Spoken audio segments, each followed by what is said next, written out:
శ్రీమాత్రే నమః. ఈరోజు 34వ శ్లోకం. అంతకంటే ముందు ఒకసారి 33వ శ్లోకాన్ని చెప్పుకుందాం.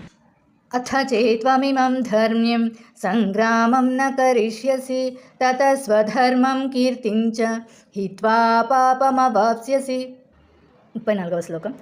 అకీర్తించాపి భూతాని కథయిష్యంతి తే వ్యయాం సంభావితస్య చ కీర్తిః మరణాదతిరిచ్యతే. అకీర్తించాపి, అకీర్తి కూడా, భూతాని అంటే జనులు, సమస్త జీవులు అనేసి అర్థం.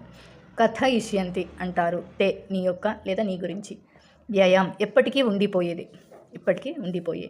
సంభావితస్య గౌరవప్రదమైన వానికి. చా కీర్తి అపకీర్తి అనేది మరణాదతిరిచ్యతే మరణము కన్నా ఘోరమైనది. అపకీర్తి అనేది మరణము కన్నా ఘోరమైనది అనేసి చెప్తున్నారు.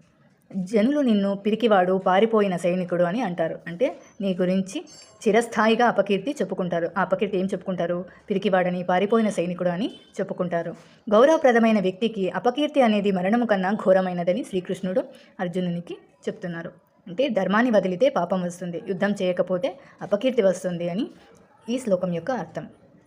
శ్రీకృష్ణుడు ఇక్కడ మానసిక ధైర్యము, గౌరవ భావన ద్వారా ప్రేరేపిస్తున్నాడు. అర్జుని యొక్క సందేహాలను కృష్ణుడు ఒక్కొక్కటిగా సమాధానపరుస్తూ యుద్ధానికి ప్రేరేపిస్తున్నారన్నమాట. శ్లోకాన్ని ఇంకొకసారి చెప్పుకుందాం. అకీర్తించాపి భూతాని కథయిష్యంతి తే వ్యయాం సంభావితస్య చ కీర్తిః మరణాదతిరిచ్యతే. 35వ శ్లోకం రేపు చెప్పుకుందాం.